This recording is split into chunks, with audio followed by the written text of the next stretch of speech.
So hello सिंप्लीफायर्स, आज हम genetics का complete molecular basis of inheritance line by line from NCERT revision कर रहे होंगे। मतलब सारे concepts, examples and experiment with all NEET PYQs, सब कुछ मात्र 20 से 25 मिनट में याद करवा दूंगा। आराम से चौड़े होके बैठो, पूरा एनसीईआरटी तुम्हारे दिल और दिमाग में उतार दूंगा। तो शुरू करते हैं मॉलिक्यूलर बेसिस ऑफ इनहेरिटेंस। इसमें सबसे पहले हमारे पास दिया हुआ डीएनए और आरएनए के बारे में। डीएनए और आरएनए दोनों ही न्यूक्लियोटाइड से मिलकर बने होते हैं। मतलब डीएनए और आरएनए का दोनों के बेसिक यूनिट क्या है? न्यूक्लियोटाइड।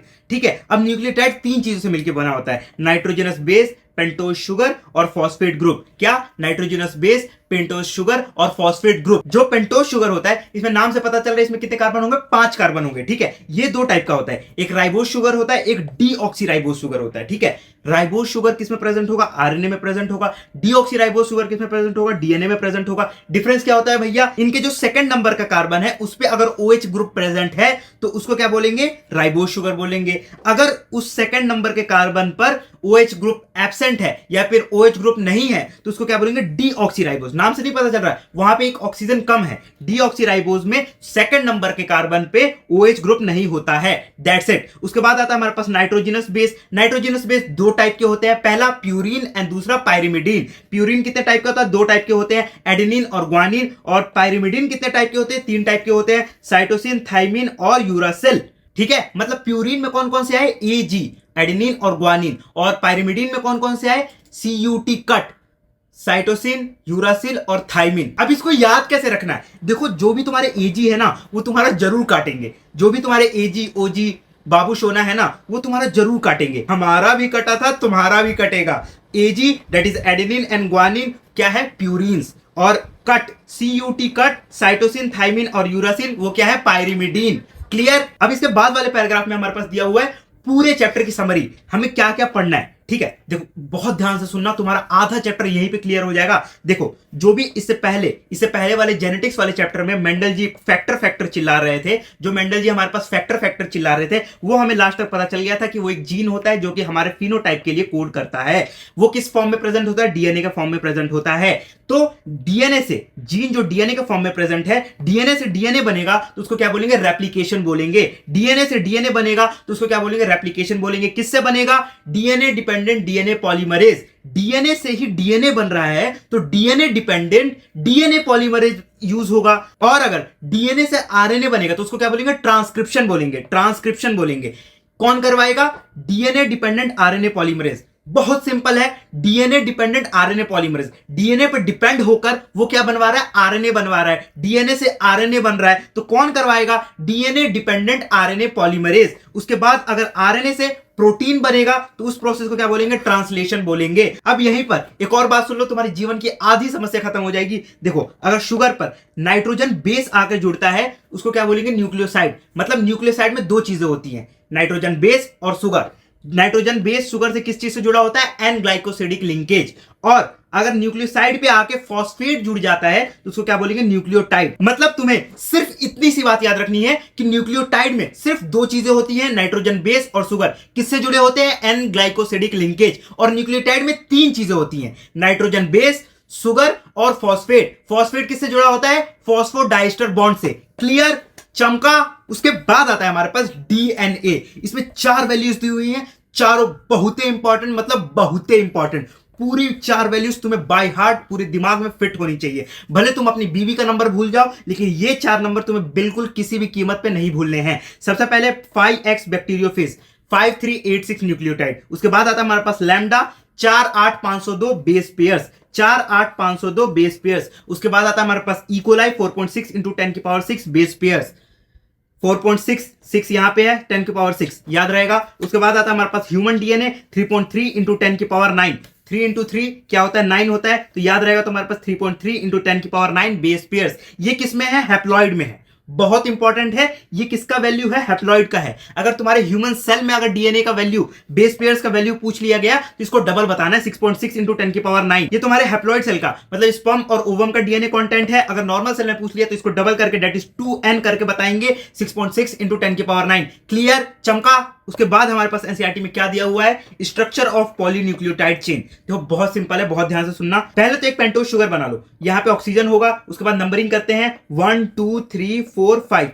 C5 यहां पे होता है। C1 से क्या अटैच होता है? नाइट्रोजन बेस अटैच होता है। C5 से क्या अटैच होता है? फॉस्फेट ग्रुप अटैच होता है। मतलब C1 से क्या अटैच होगा? नाइट्रोजन बेस अटैच होगा। C5 से क्या अटैच होगा? फॉस्फोरस ग्रुप अटैच होगा। ये हो गया हमारे पास न्यूक्लियोटाइड। इसके बाद जो दूसरा न्यूक्लियोटाइड है ना, इसके नीचे आके अटैच होगा। कहां से अटैच होगा? 3' जो पहला न्यूक्लियोटाइड का जो 3' वाला जो OH है वो खाली है ना, वहां पे आके अटैच होगा कौन? दूसरा न्यूक्लियोटाइड। और यहां पे कौन सा बॉन्ड बनेगा? फॉस्फोडाइस्टर बॉन्ड बनेगा। मतलब दूसरे कार्बन के 5' पे जो प्रेजेंट है फॉस्फोरस, वो कहां पे जाके अटैच होगा? 3' ऑफ प्रीवियस, दैट इज पहले वाला न्यूक्लियोटाइड। पहले वाले न्यूक्लियोटाइड के 3' OH जो खाली था वहां पे दूसरा न्यूक्लियोटाइड ले जाके हमने ऐड कर दिया। Simple as clear. मतलब तुम्हें क्या याद रखना है? तुम्हें बस सिंपल सी इतनी बात याद रखनी है कि जो न्यूक्लियोटाइड चेन होता है उसके 2 एंड्स होते हैं। एक 5' एंड होता है, एक 3' एंड होता है। 5' एंड पे फॉस्फेट ग्रुप प्रेजेंट होता है। 3' एंड पे क्या प्रेजेंट होता है? OH प्रेजेंट होता है। 3' एंड खाली होता है। तो कोई भी पॉलीन्यूक्लियोटाइड चेन है उसके 2 एंड्स होते हैं, 5' to 3' एंड। ठीक है, क्लियर? अब इसमें बहुत इंपॉर्टेंट है एक बात, तुम कहीं पे स्टार मार के लिख लो। अब मैं तो बोल रहा हूं एनसीईआरटी के बाहर ही लिख लो, या फिर मॉलिक्यूलर बेसिस ऑफ इनहेरिटेंस, या फिर जहां पे जेनेटिक्स स्टार्ट हो रहा है वहीं पे बड़ा बड़ा स्टार मार करके लिख लो। कहीं भी कभी भी जब भी डीएनए और आरएनए बनेगा वो हमेशा 5' to 3' ही बनेगा। हमेशा 5' to 3' ही बनेगा। कहीं पे भी किसी कीमत पे डीएनए और आरएनए कहीं पे भी बन रहा है तो वो हमेशा 5' to 3' ही बनेगा। इस बात को तुम अपने दिमाग में एकदम फिट कर लो। अब देखो यहां पे वही सब लिखा हुआ है जो तुम्हें अभी बताया मैंने। 5' एंड पे फॉस्फेट ग्रुप प्रेजेंट होता है, 3' एंड पे खाली होता है जहां पे OH प्रेजेंट होता है। और जो पॉलीन्यूक्लियोटाइड का जो बैकबोन होता है वो किससे बनता है? शुगर और फॉस्फेट की चेन से। जो फॉस्फोडाइस्टर बॉन्ड्स बन रहे हैं ना, वो क्या बनाते हैं? Backbone of polynucleotide. That's it, clear? इसके बाद आता है हमारे पास कहानी। कंसेप्ट वाला पार्ट खत्म। बिल्कुल पेन और एनसीईआरटी साइड में रख दो, आराम से चौड़े होकर बैठ जाओ। मैं तुम्हें पूरा कहानी, नानी की तरह कहानी सुनाऊंगा। पूरा कहानी तुम्हें याद हो जाएगा। सबसे पहले फ्रेडरिक मीजर जी आए। कब आए? 1869 में। 69 कभी तुम भूल ही नहीं सकते। इन्होंने क्या बोला? डीएनए को न्यूक्लिन बोला। सिर्फ इनका इतना काम था, इन्होंने डीएनए को क्या बोल दिया? न्यूक्लिन बोल दिया। उसके बाद है हमारे पास वॉटसन एंड क्रिक। कब आए? 1953 में। वॉटसन और क्रिक जो आए उन्होंने चुरा लिया। क्या किया? चुरा लिया। किसका?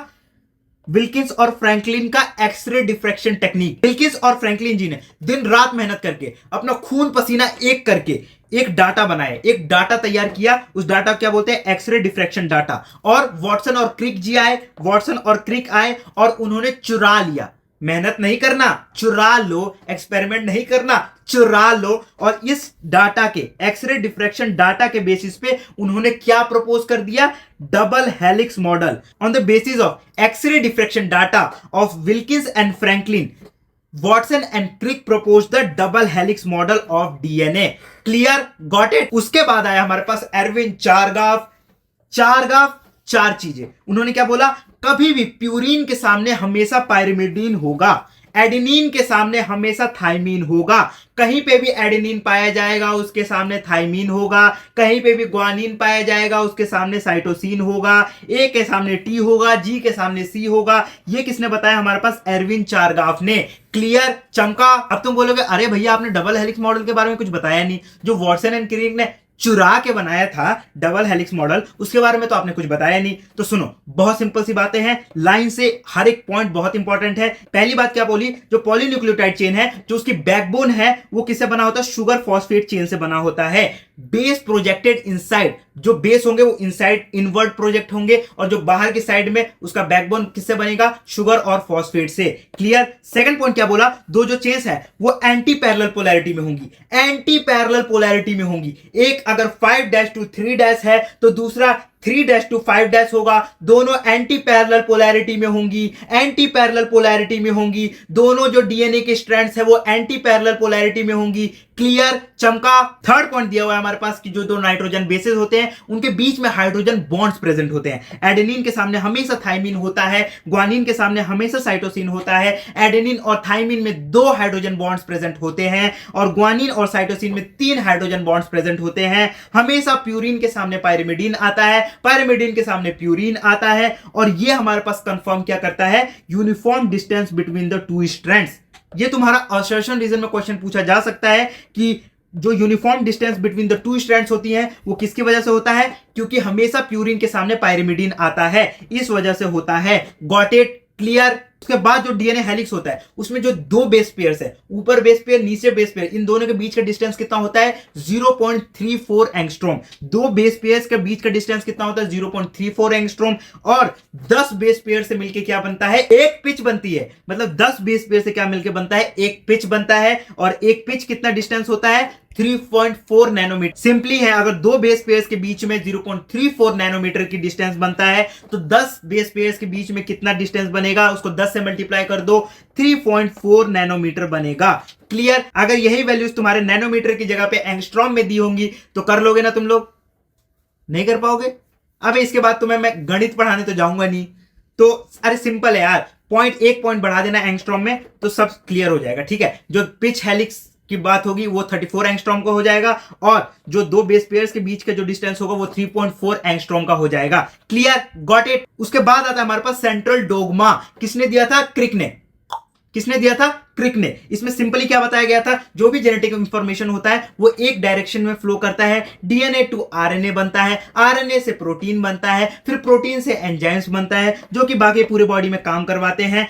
इसमें सिंपली याद रखना, जो डीएनए टू डीएनए बनता है उसको क्या बोलते हैं? रेप्लिकेशन बोलते हैं। डीएनए से डीएनए बनेगा तो उसको क्या बोलेंगे? रेप्लिकेशन बोलेंगे। डीएनए टू आरएनए बनेगा तो उसको क्या बोलेंगे? ट्रांसक्रिप्शन बोलेंगे। आरएनए टू प्रोटीन बनेगा उसको, उस प्रोसेस को क्या बोलेंगे? ट्रांसलेशन बोलेंगे। लेकिन इसमें एक और बात है, कुछ वायरसेस होते हैं ना, लाइक कोरोना वायरस आया था ना हमारे पास, उसमें आरएनए टू डीएनए बन जाता है। रिवर्स ट्रांसक्रिप्टेज एंजाइम्स भी होती हैं उसमें, आरएनए टू डीएनए भी बन जाता है, उसमें उल्टा भी हो जाता है।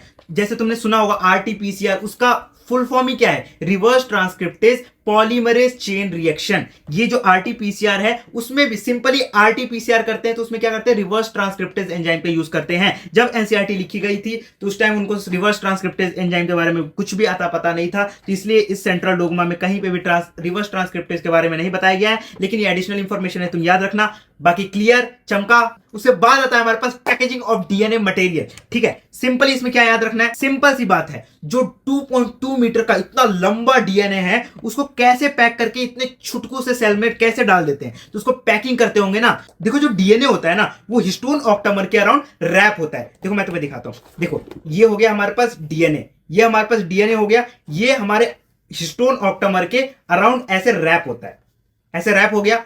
ये जो डीएनए होता है ना ये होता है एसिडिक नेचर का, जो हिस्टोन ऑक्टामर है वो होता है बेसिक नेचर का। इसको बेसिक क्यों लेते हैं? क्योंकि ये एसिडिक है, ये बेसिक है, तो इसको न्यूट्रलाइज करने के लिए इसको क्या लेते हैं? बेसिक लेते हैं। ये जो हिस्टोन ऑक्टामर है ये बेसिक होता है, क्यों? दो अमीनो एसिड की वजह से। कौन कौन से? लाइसिन और आर्जिनाइन। लाइसिन और आर्जिनाइन की वजह से ये क्या होता है? बेसिक होता है। याद कैसे रखना है भैया?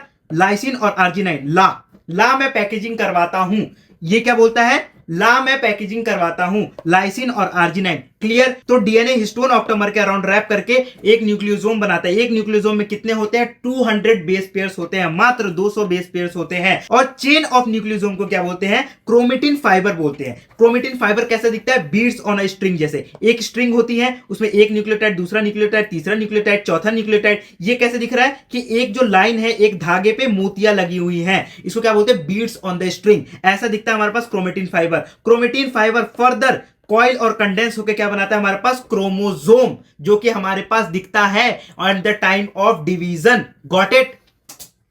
हो गया तुम्हारा पैकेजिंग खत्म? नहीं, यहां पे नॉन हिस्टोन क्रोमोसोमल प्रोटीन्स आते हैं जो कि हायर लेवल पे पैकेजिंग करवाते हैं। इसमें सिंपल याद रखना, दो टाइप के पैकेजिंग करने के बाद दो टाइप के क्रोमेटिन बनते हैं, यू क्रोमेटिन और हेट्रोक्रोमेटिन। जो यू क्रोमेटिन होता है वो लूजली पैक होता है, वो लूजली पैक होता है, और जो हेट्रोक्रोमेटिन होता है वो डेंसली पैक्ड होता है। तो जो लूजली पैक्ड होगा उसी को तो खोल के हम उसको अलग अलग करके उसका ट्रांसक्रिप्शन करवा पाएंगे, उसका रेप्लिकेशन करवा पाएंगे। तो इसीलिए यू क्रोमेटिन जो कि लूजली पैक्ड होता है वो ट्रांसक्रिप्शनली एक्टिव होता है, और जो हेट्रोक्रोमेटिन जो कि डेंसली पैक्ड होता है वो ट्रांसक्रिप्शनली इनएक्टिव होता है। क्लियर? चमका? Next we have search of genetic material. देखो इसमें पूरी कहानी है, पूरी कहानी बताऊंगा। पेन और एनसीईआरटी सामने रख दो, बिल्कुल ध्यान से सुनना, पूरी कहानी याद हो जाएगी, सारे एक्सपेरिमेंट्स याद हो जाएंगे। देखो जो मीजर थे उन्होंने जो डीएनए था उसको न्यूक्लियन बोल दिया था। उसके बाद जो मेंडल जी आए उन्होंने बहुत सारे एक्सपेरिमेंट किए, उनको पता चल गया कि कुछ तो कुछ तो है जो कि एक जनरेशन से दूसरे जनरेशन में जाता है, सिर्फ कुछ नहीं पता इसके बारे में, ठीक है। उन्होंने क्या बोला, कुछ तो है जो एक जनरेशन से दूसरे जनरेशन में जाता है। उसके बाद आए हमारे पास ग्रिफिथ जी। ग्रिफिथ जी थे, उन्होंने चूहे मारे हैं अपने जिंदगी में, उनका एक ही काम था, चूहा मारो, ठीक है। उन्होंने चूहे मारे हैं, उन्होंने स्ट्रेप्टोकोकस निमोनिया लिया था। निमोनिया दो टाइप के थे, एस स्ट्रेन और आर स्ट्रेन। जो एस स्ट्रेन था वो वायरुलेंट वाला था। वायरुलेंट वाला कौन था, एस स्ट्रेन। और जो आर स्ट्रेन था वो नॉर्मल था, इससे कोई डिजीज कॉज नहीं होता था। सीआईडी के एग्जांपल से याद रखो। देखो जो ग्रिफिथ जी थे, उन्होंने सिर्फ इतना बोला, कुछ तो गड़बड़ है, कुछ तो ऐसा है जो डिजीज बैक्टीरिया में से नॉर्मल बैक्टीरिया में जा रहा है, कुछ तो गड़बड़ है दया। उसके बाद हमारे पास दया, that is Avery, MacLeod and McCarty. उन्होंने बोला कि एक सैंपल लिया, उसमें प्रोटीएज डाला, that is protein digestive enzyme, transformant फिर भी हो रहा था।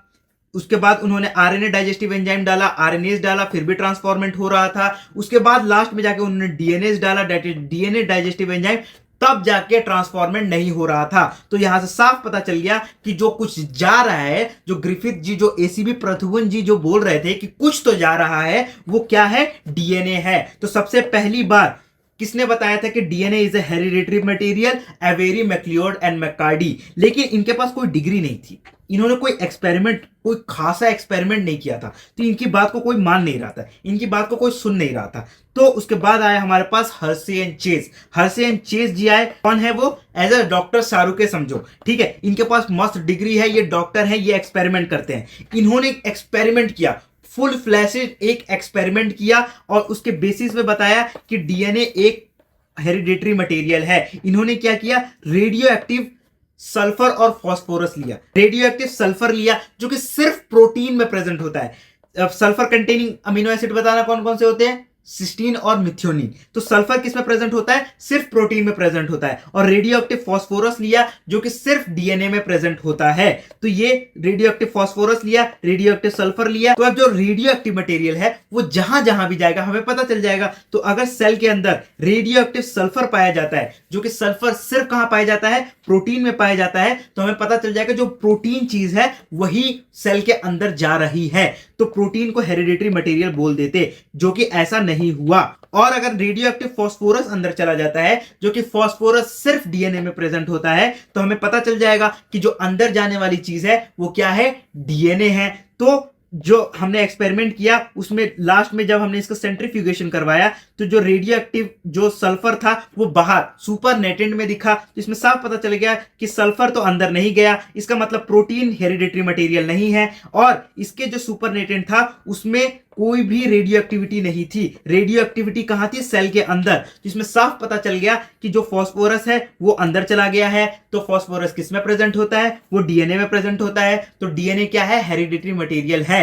Clear, got it. हमें सिर्फ इतना ध्यान रखना है, ग्रिफिथ जी ने क्या बोला, कुछ तो गड़बड़ है दया, कुछ तो ऐसा है जो जा रहा है। ग्रिफिथ जी का रोल यहीं पे खत्म हो गया। उसके बाद आया हमारे पास एवेरी, मैक्लियोड एंड मैकार्डी। इन्होंने डीएनएज, आरएनएज और प्रोटीएज यूज किए और सबसे पहली बार क्या बताया कि जो हेरिडिटरी मटेरियल है वो डीएनए है। लेकिन इनकी बात नहीं सुनी गई, इनको कोई सुनता ही नहीं था, इनकी कोई बात ही नहीं सुनता था, इनको कोई किसी ने अप्रूवल नहीं दिया, तो इनकी बात को खारिज कर दिया गया। उसके बाद आया हमारे पास हर्षे एंड चेज। इन्होंने क्या किया, एक्सपेरिमेंटल प्रूफ दिया, इन्होंने अनइक्वोवोकल प्रूफ दिया। इन्होंने प्रूफ दिया कि किसके हेल्प से, रेडियो एक्टिव फॉस्फोरस और रेडियो एक्टिव सल्फर को यूज करके, जो कि फॉस्फोरस सिर्फ प्रेजेंट होता है किसमें, डीएनए में, सल्फर किसमें प्रेजेंट होता है, आरएनए में। इसके एक्सपेरिमेंट के बेसिस पे इन्होंने प्रूफ दिया कि जो भी हेरिडिटरी मटेरियल होता है वो डीएनए होता है।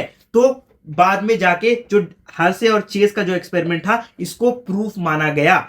Clear, got it. इसके बाद आता है हमारे पास property of genetic material, DNA versus RNA. ठीक है, अब देखो ये तुम्हारे आइडियल जो जेनेटिक मटेरियल है उसके कैरेक्टर्स हैं। अब इस बेसिस पे डीएनए को ही क्यों चुना गया आरएनए के रिस्पेक्ट में, देखो क्लियर सी बात है, जो डीएनए है उस पे 2-OH एब्सेंट है, तो यहाँ पे स्लो चेंजेस होंगे, तो लेस रिएक्टेबल होगा और मोर स्टेबल होगा, इसलिए डीएनए को अपर हैंड मिला। उसके बाद इसमें थाइमिन प्रेजेंट होता है इंस्टेड ऑफ यूरासिल, ये एक एडिशनली स्टेबिलिटी देता है किसको, डीएनए को। ये बात मत भूल जाना, बहुत लोग इस बात को मिस कर जाते हैं, ये एग्जाम में आ सकता है, बहुत इंपॉर्टेंट है। तो हम कंक्लूजन पे क्या पहुंचे कि जो डीएनए है वो ज्यादा स्टेबल है, और preferred as a storage of the genetic material, वो जेनेटिक मटेरियल को स्टोर करके रखने के काम आता है। और जो आरएनए है वो बेटर कैंडिडेट है किसके लिए, transmission of the genetic information, मतलब जो जेनेटिक इंफॉर्मेशन जो जाएगी वो किससे जाएगी, आरएनए से।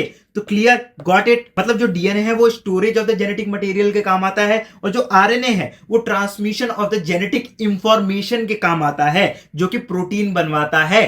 Got it, clear. अब आता है हमारे पास रेप्लिकेशन, बहुत इंपॉर्टेंट है, बहुत आसान है, बहुत ध्यान से सुनना, पूरा याद हो जाएगा। देखो, जो डीएनए है वो कॉम्प्लीमेंट्री होते हैं, सेमी कंजर्वेटिव होते हैं, मतलब एक स्ट्रैंड की अगर हमें जेनेटिक इंफॉर्मेशन पता है, एक स्ट्रैंड हमें पता है, तो उसका सामने वाला जो स्ट्रैंड है वो हम खुद बता देंगे। ए के सामने टी होगा, टी के सामने ए होगा, जी के सामने सी होगा, सी के सामने जी होगा। तो अगर हमें एक स्ट्रैंड की चीजें पता है तो दूसरी चीजें तो हम खुद बता देंगे। तो इसलिए डीएनए जो होता है वो सेमी कंजर्वेटिव होता है। सिंपल, सेमी कंजर्वेटिव का मतलब यही होता है। क्लियर। अब इस सेमी कंजर्वेटिव नेचर को प्रूफ करने के लिए कुछ एक्सपेरिमेंट हुए थे, मतलब जो वॉटसन एंड क्रिक थे उन्होंने सेमी कंजर्वेटिव पहली बार बोल के डीएनए को तो चले गए, लेकिन इसका कोई प्रूफ नहीं दिया, कोई एक्सपेरिमेंट नहीं दिया। इसके बाद इसको प्रूफ करने वाले सबसे पहले कौन थे, मेसेल्सन एंड स्टाल, मतलब जो सेमी कंजर्वेटिव नेचर है उसको दिया किसने था, वो वॉटसन एंड क्रिक ने दिया था। इसको एक्सपेरिमेंटली प्रूफ किसने किया था, मेसेल्सन और स्टाल ने। इन्होंने क्या किया था, सिंपली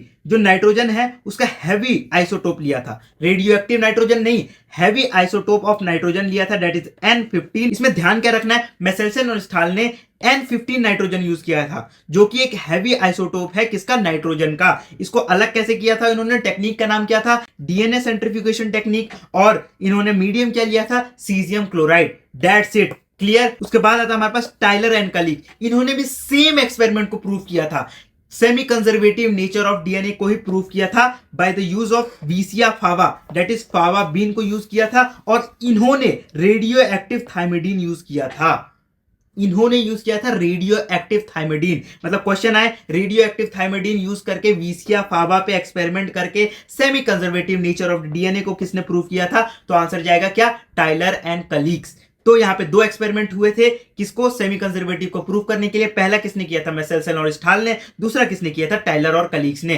क्लियर, गॉट इट। अब आता है हमारे पास रेप्लिकेशन, ट्रांसक्रिप्शन और ट्रांसलेशन, रियल कंसेप्ट्स। बहुत ध्यान से सुनना, बहुत सिंपल है, पूरा याद करवा दूंगा। देखो, सबसे पहले हमने डीएनए को सीधा कर लेना है, सीधा करने के बाद ओरी साइड से, कहीं से भी शुरू नहीं कर देना है, हमें ओरी साइड, ओरिजिन ऑफ रेप्लिकेशन से उसको अनवाइंड करना है। अनवाइंड करके उसको खोल के क्या बना देना है, रेप्लिकेशन फॉर्क बना देना है। क्या बनेगा, रेप्लिकेशन फॉर्क। उसके बाद आएगा हमारे पास डीएनए डिपेंडेंट डीएनए पॉलीमरेज। ये बात तुम्हें स्टार्टिंग में ही बता दी थी, ये बात कभी नहीं भूलना है कि कभी भी डीएनए या फिर आरएनए बनेगा तो किस डायरेक्शन में बनता है, 5' to 3' डायरेक्शन में। ठीक है, तो यहां पे जो 3' to 5' वाला स्टैंड है वहां पे 5' to 3' डीएनए बनना स्टार्ट हो जाएगा। ये होगा हमारे पास कॉन्टिन्यूअस डीएनए, इसमें कोई भी ब्रेक्स नहीं होंगे, यहाँ पे नॉर्मल डीएनए बन के तैयार हो जाएगा। यहाँ पे हमारे पास 5' to 3' कॉन्टिन्यूअस सिंथेसिस होगी, सिंगल स्ट्रैंड में सिंथेसिस होगी। लेकिन जो दूसरा स्ट्रैंड है उसमें जो रेप्लिकेशन फॉर्क है वो जहां तक खुला होगा वहां तक 5' to 3' एक सेगमेंट बन जाएगा। उसके बाद रेप्लिकेशन फॉर्क और खुलेगा, वहां से 5' to 3' एक और सेगमेंट बन जाएगा, और उसके बाद एक और रेप्लिकेशन फॉर्क थोड़ा सा और खुलेगा, वहां पे फिर 5' to 3' एक और डीएनए सेगमेंट बन जाएगा। तो मतलब जो एक स्ट्रैंड होगा वो कॉन्टिन्यूअस सिंथेसिस करवाएगा, वो क्या होगा, लीडिंग स्ट्रैंड होगा। मतलब वहां पे कॉन्टिन्यूअस सिंथेसिस हो रही है तो ये आगे निकल जाएगा, तो इसको क्या बोलेंगे, लीडिंग स्ट्रैंड बोलेंगे। और जो दूसरा स्ट्रैंड है वो डिसकॉन्टिन्यूअस बनेगा, मतलब वो डिसकॉन्टिन्यूअस सिंथेसिस हो रही है उसकी, पहले एक सेगमेंट बना, फिर दूसरा सेगमेंट बना, फिर तीसरा सेगमेंट बना, तो ये लैगिंग स्ट्रैंड हो जाएगा, ये पीछे छूट जाएगा। कॉन्टिन्यूअस सिंथेसिस होगी, आगे निकल जाएगा तो उसको क्या बोलेंगे, लीडिंग स्ट्रैंड बोलेंगे। डिसकॉन्टिन्यूअस सिंथेसिस होगी, पीछे छूट जाएगा तो उसको क्या बोलेंगे, लैगिंग स्ट्रैंड बोलेंगे। गॉट इट, क्लियर, चमका। तो ये जो डिसकॉन्टिन्यूअस स्ट्रैंड के जो छोटे छोटे फ्रेगमेंट्स है ना, इनको क्या बोलते हैं, ओकाजाकी फ्रेगमेंट बोलते हैं। क्या बोलते हैं, ओकाजाकी फ्रेगमेंट बोलते हैं। इनको बाद में किससे जोड़ते हैं, डीएनए लाइगेज से जोड़ के एक सिंगल स्ट्रैंड बनवाते हैं। तुमने बायोमोलिक्यूल और बायोटेक्नोलॉजी में भी पढ़ा होगा, जो डीएनए मॉलिक्यूल होते हैं जो डीएनए को जोड़ने का काम करते हैं वो कौन करते हैं? डीएनए लाइगेज करते हैं। तो सिंपली हमें रेप्लिकेशन में क्या क्या पढ़ा? डीएनए लेना है, उसको अनवाइंड कर देना है, अनवाइंड करने के बाद ओरी साइड से उसको खोलना है, खोल के रेप्लिकेशन फॉर्क बन जाएगा, यहाँ पे 2 स्ट्रैंड्स बनेंगे, 5' to 3' डीएनए रेप्लिकेशन करवाना है, एक कॉन्टिन्यूअस स्ट्रैंड बनेगा, एक डिसकॉन्टिन्यूअस स्ट्रैंड बनेगा। डिसकॉन्टिन्यूअस स्ट्रैंड को क्या बोलते हैं? ओकाजाकी फ्रैगमेंट्स बोलते हैं। ओकाजाकी फ्रैगमेंट्स को बाद में जाके डीएनए लाइगेज से जोड़ दिया जाता है। क्लियर? चमका? इसके बाद आते हैं हम ट्रांसक्रिप्शन पे। तुम ये बताओ हम ट्रांसक्रिप्शन करवा क्यों रहे हैं? देखो, जो डीएनए है ना उसमें जेनेटिक इंफॉर्मेशन है, लेकिन ये जो इंफॉर्मेशन है, ये जो मैसेज है, वो पास ऑन कैसे होता है? ये प्रोटीन तक पहुंचता कैसे है? वो पहुंचते हैं आरएनए के थ्रू। तो डीएनए से जब आरएनए तो बनाना पड़ेगा ना हमें, क्योंकि आरएनए को रीड करके ही हम क्या बनाएंगे? प्रोटीन बनाएंगे, और फिर प्रोटीन से क्या बनाएंगे? हम एंजाइम बनाएंगे। तो डीएनए से हमें आरएनए बनवाने के लिए ट्रांसक्रिप्शन इंपॉर्टेंट होता है। ट्रांसक्रिप्शन हमेशा एक स्ट्रैंड ऑफ डीएनए का होता है। जो डबल स्टैंडर्ड डीएनए होता है उसका एक स्ट्रैंड का ही हमेशा ट्रांसक्रिप्शन होता है। अब पूछोगे भैया क्यों? यहाँ पे 2 रीजन दिया हुआ है। पहला, अगर हमने दोनों ही स्ट्रैंड का अगर हमने ट्रांसक्रिप्शन करवा लिया, दोनों से ही हमने 2 आरएनए बनवा लिए, तो ये दोनों भी एक दूसरे के कॉम्प्लीमेंट्री होंगे, क्योंकि डीएनए भी एक दूसरे के कॉम्प्लीमेंट्री था। इन दोनों से हमने 2 आरएनए बनवाए, वो भी एक दूसरे के कॉम्प्लीमेंट्री होंगे। तो जब हमने ये 2 बन के अलग होंगे तो ये एक दूसरे से चिपक के डबल स्टैंडर्ड आरएनए बना लेंगे। तो फिर प्रोटीन कैसे बनेगा? उस पे जाके आरआरएनए, टीआरएनए, एमआरएनए कैसे बनेगा? वहां पे प्रोटीन सिंथेसिस कैसे होगा? वो दोनों ही एक दूसरे से जुड़ के क्या बना लेंगे? Double standard RNA. इसलिए जो ट्रांसक्रिप्शन होता है वो सिर्फ एक सेगमेंट ऑफ डीएनए का होता है। Got it? क्लियर? अब आता है हमारे पास ट्रांसक्रिप्शन यूनिट। इसमें 3 चीजें होती हैं, एक प्रोमोटर होता है, एक स्ट्रक्चरल जीन होता है, और एक टर्मिनेटर होता है। क्या 3 चीजें होती है? प्रोमोटर, स्ट्रक्चरल जीन और टर्मिनेटर। अब आ गए हम लोग ट्रांसक्रिप्शन यूनिट पे। इसमें एक टेम्पलेट स्ट्रैंड होता है, एक कोडिंग स्ट्रैंड होता है। बहुत इंपॉर्टेंट है, बहुत ध्यान से सुनना। देखो, कभी भी डीएनए या फिर आरएनए बनता है वो किस पोलैरिटी में बनता है? 5' to 3' बनता है। इसमें कोई डाउट है ही नहीं। तो अगर 5' to 3' अगर आरएनए बन रहा है तो वो किस पे बनेगा? 3' to 5' वाले पोलैरिटी पे बनेगा। अपोजिट पोलैरिटी वाले पे ही तो बनेगा। आरएनए बनेगा, वो उसका टेम्पलेट कौन सा होगा? 3' to 5' एंड वाला क्या होगा? उसका टेम्पलेट होगा। और उसको कोडिंग स्ट्रैंड क्यों बोलेंगे? जो आरएनए टेम्पलेट स्ट्रैंड से बनेगा वो सिमिलर होगा, वो सेम होगा किसके? कोडिंग स्ट्रैंड के। सिर्फ डिफरेंस क्या आएगा? थाइमिन की जगह पे यूरासिल लगा होगा, जो कि आरएनए में लगता है। ठीक है, बाकी सब सेम होगा। क्यों सेम होगा? क्योंकि टेम्पलेट स्ट्रैंड है, कोडिंग स्ट्रैंड है, वो एक दूसरे के कॉम्प्लीमेंट्री है। टेम्पलेट स्ट्रैंड से ही आरएनए बन रहा है तो वो भी एक दूसरे के कॉम्प्लीमेंट्री है। यहां देखो, अभी समझ में आएगा। देखो यहां देखो, ये जो डीएनए है, ये डीएनए है, ये एक दूसरे के कॉम्प्लीमेंट्री है कि नहीं? अब ये जो आरएनए बना है, इस डीएनए के टेम्पलेट पे ये जो आरएनए बना है, ये भी इसके कॉम्प्लीमेंट्री होगा, ये भी इसके कॉम्प्लीमेंट्री होगा, और ये भी इसके कॉम्प्लीमेंट्री है। तो ये जो दोनों चीजें हैं वो इसके कॉम्प्लीमेंट्री हैं। तो ये दोनों चीजें तो सेम हुई ना। सिर्फ इसमें डिफरेंस क्या है? ये आरएनए है तो इसमें यूरासिल प्रेजेंट होगा, ये डीएनए है तो इसमें थाइमिन प्रेजेंट होगा। बाकी सब तो ये सेम होगा, तो इसलिए इसको क्या बोलते हैं? कोडिंग स्ट्रैंड बोलते हैं। Got it? क्लियर? तो अब ध्यान रखना, जो टेम्पलेट स्ट्रैंड होता है वो एज ए टेम्पलेट काम करता है फॉर द आरएनए फॉर्मेशन, और जो कोडिंग स्ट्रैंड होता है उसका कोडोन, उसकी जो कोडिंग होती है वो सेम होती है किसके? आरएनए से। इसलिए उसको क्या बोलते हैं? कोडिंग स्ट्रैंड बोलते हैं। इसमें क्वेश्चन पूछा जाता है कि कोडिंग स्ट्रैंड के अप स्ट्रीम पे क्या है, डाउन स्ट्रीम पे क्या है। तो इसमें एक सिंपल सी बात याद रखनी है, कोई क्वेश्चन गलत नहीं होगा। देखो, जो भी रेफरेंस लेना है ना वो किसके रिस्पेक्ट में लेना है? With respect to the coding strand, that is structural gene. अब इस पर हम साफ साफ क्लियरली बता सकते हैं कि जो प्रोमोटर होता है वो अप स्ट्रीम प्रेजेंट होता है किसके? स्ट्रक्चरल जीन के, दैट इज कोडिंग स्ट्रैंड। और जो टर्मिनेटर होता है वो डाउन स्ट्रीम प्रेजेंट होता है किसके? स्ट्रक्चरल जीन के, दैट इज कोडिंग स्ट्रैंड। जो भी रिस्पेक्ट में लेना है, जो भी हमें रेफरेंस लेना है, वो कोडिंग स्ट्रैंड के रिस्पेक्ट में लेना है। क्लियर? समझ में आया? अब आते हैं हम ट्रांसक्रिप्शन होता कैसे है। देखो, ये 3 स्टेजेस में होता है। पहला इनिशिएशन, इलोंगेशन और टर्मिनलाइजेशन। कौन कौन से? इनिशिएशन, इलोंगेशन और टर्मिनलाइजेशन। इनिशिएशन में क्या होता है? DNA dependent RNA polymerase. DNA से हम आरएनए बना रहे हैं, डीएनए पे डिपेंड होकर हम आरएनए बना रहे हैं, तो कौन सा पॉलीमरेज एंजाइम आएगा? DNA dependent RNA polymerase. Clear? इसमें एक इनिशिएशन फैक्टर आता है जिसको क्या बोलते हैं? सिग्मा फैक्टर बोलते हैं। ये क्या करवाता है? स्टार्ट करवाता है। S for sigma, S for start. Clear? उसके बाद होता है इलोंगेशन।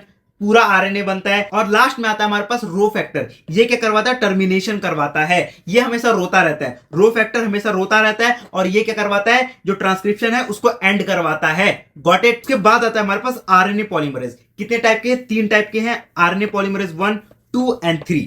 अब इसमें बहुत कंफ्यूजन होती है और हर साल क्वेश्चन आता है। देखो नीट 2021, 23 और 24 लगातार यहां से क्वेश्चन आता है और इसमें बहुत कंफ्यूजन होती है और यहां से तुम गलत करके आते हो। तो इसमें एक सिंपल सी सिंप्लीफायर की एक सिंपल सी बात याद रखना, आरएनए पॉलीमरेज 1 से 8 वाली चीजें बनेंगी। क्या?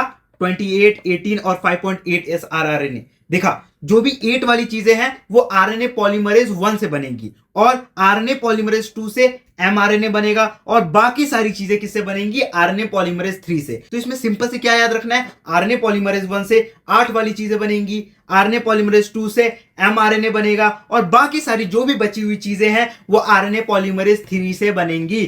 क्लियर? Got it? समका? और लास्ट आता है हमारे पास स्प्लाइसिंग। देखो ये जो आरएनए बनता है ना वो एक एचएनआरएनए के फॉर्म में बनता है, मतलब ये बाद में जाके फिर मॉडिफाई किया जाता है। इसी प्रोसेस को क्या बोलते हैं? स्प्लाइसिंग बोलते हैं। इसमें 3 प्रोसेसेस है। सबसे पहले स्प्लाइसिंग में कैपिंग करवाई जाएगी, at the 5' and methyl guanosine triphosphate की कैपिंग करवाई जाएगी और 3' एंड पे टेलिंग करवाई जाएगी, मतलब पॉलीएडेनालाइजेशन करवाया जाएगा। मतलब लास्ट में 3' एंड पे 200 से 300 एडेनिन को ऐड कर दिया जाएगा। उसके बाद आता है हमारे पास स्प्लाइसिंग। देखो जो डीएनए से डायरेक्ट आरएनए बनता है ना वो एचएनआरएनए बनता है। उसमें एक्सॉन और एंट्रॉन दोनों होते हैं। उसमें एंट्रॉन्स को काट कर निकाल दिया जाता है। इसको प्रोसेस को क्या बोलते हैं? स्प्लाइसिंग बोलते हैं। अब इसमें एक्सॉन और इंट्रॉन में कंफ्यूजन बहुत होती है। देखो बहुत सिंपल सी बात है, जो इंट्रॉन होते हैं ना वो इंटरफियर कर रहे होते हैं, इंट्रॉन इंटरफियर कर रहे होते हैं, इसलिए इनको काट कर निकाल दिया जाता है। Got it? क्लियर? इसी प्रोसेस को क्या बोलते हैं?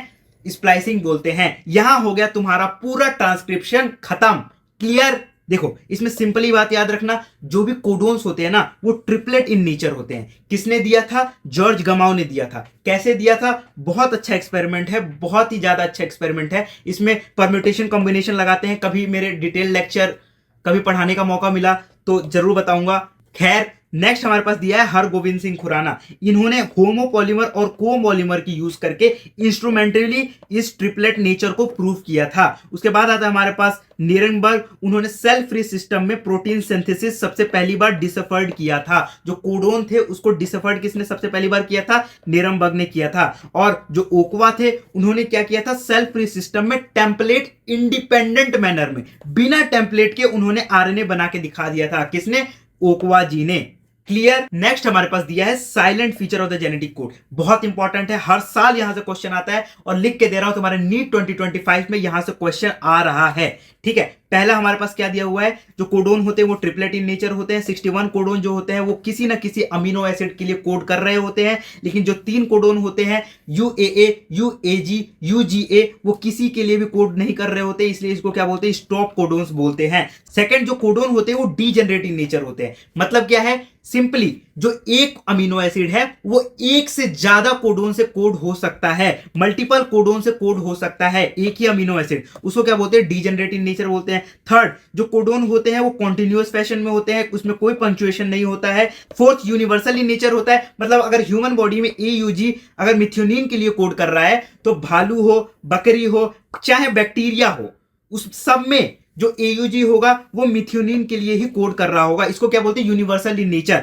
तभी तो तुमने बायोटेक्नोलॉजी में पढ़ा होगा कि तुम बैक्टीरिया में इंसुलिन बना बना के अपनी बॉडी में यूज करते हो, क्योंकि जो कोडोन्स होते हैं, जो अमीनो एसिड्स होते हैं वो यूनिवर्सल होते हैं। उसके बाद आता है हमारे पास फिफ्थ AUG जो होता है उसको डुअल फंक्शन होते हैं। एक पहला तो ये स्टार्ट कोडोन होता है, दूसरा ये मिथ्योनिन के लिए भी कोड करता है। ठीक है, उसके बाद आता है हमारे पास फिफ्थ UAA, UGA, UAG। ये 3 जो कोडोन होते हैं ये किसी भी अमीनो एसिड के लिए कोड नहीं करते हैं, इसलिए इनको क्या बोलते हैं? स्टॉप कोडोन बोलते हैं। क्लियर? और अब आ गए हम लोग last topic of this chapter, क्या? ट्रांसलेशन पे। हाँ मुझे पता है लैक ओपिनियन वगैरह भी बचा हुआ है, लेकिन वो तो मैं रील पे निपटा दूंगा भाई। तो सबसे पहले ट्रांसलेशन में तुम ये देख लो, तुम्हारा पूरा कॉन्सेप्ट क्लियर हो जाएगा। देखो सबसे पहले हमारे पास स्ट्रक्चरल जीन था, DNA था, उसका हमने ट्रांसक्रिप्शन करवा के क्या बनाया? RNA बनवाया। क्या mRNA बनवाया। अब आरएनए 3 टाइप के होते हैं, एक mRNA होता है, एक tRNA होता है, एक rRNA होता है। जो mRNA होता है वो तो तुम्हें सिंपल सा पता है कि डीएनए के ट्रांसक्रिप्शन से जो आरएनए बनता है उसको क्या बोलते हैं, mRNA बोलते हैं। और जो tRNA होता है वो ट्रैक्टर आरएनए होता है, मतलब वो हमेशा अमीनो एसिड को लेके घूमता रहता है, इसको कैरी करके घूमता रहता है। कहीं पे भी mRNA दिखे इसके पास एंटीकोडोन होता है, mRNA के पास कोडोन होता है, वहां पे जाके ये स्पेसिफिक सीक्वेंस पे अटैच हो जाता है, बस इसका इतना ही काम होता है। उसके बाद आता है हमारे पास rRNA, ये 2 सब यूनिट में होता है, स्मॉलर सब यूनिट, लार्जर सब यूनिट, और यही एक्चुअल में ट्रांसलेशन करवाता है। Got it clear? तीनों आरएनए का तुम्हें फंक्शन याद हो गया?